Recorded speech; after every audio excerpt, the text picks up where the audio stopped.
ধিক্কার এই প্রশাসনের প্রতি, ধিক্কার যারা এই বিভৎস অবস্থার মধ্যে চুপ থেকেছে এবং এই চুপ থেকে মৌন সম্মতির মাধ্যমে ইনকিলাব মঞ্চের যারা কর্মী ভাইরা আছে, যারা রাজপথে নেমে এসেছিল, অন্যান্য সাধারণ মানুষ, তাদেরকে একটি কিলিং জোনে ঠেলে দিচ্ছে।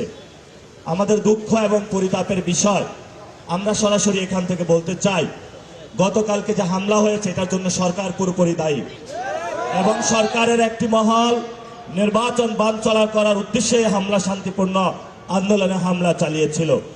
আমরা এর সুষ্ঠু তদন্ত এবং বিচার চাই। যারা হাসপাতালে আছেন আমরা তাদের সুচিকিৎসা চাই।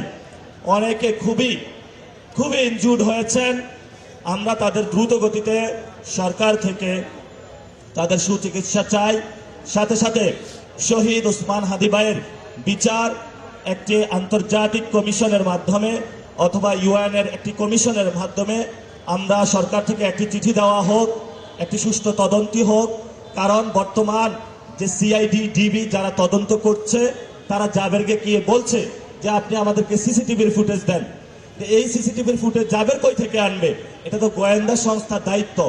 তা আমরা মনে করি যে বিচারটা হচ্ছে না, এটাতে গোয়েন্দা সংস্থারই কেউ ইনভলভমেন্ট থাকতে পারে এবং তারা এটার মধ্য দিয়ে বাংলাদেশকে অস্থিতিশীল করতে চায় এবং এটাতে ভারতীয় শক্তির হাত থাকতে বলে আমরা আশঙ্কা করি।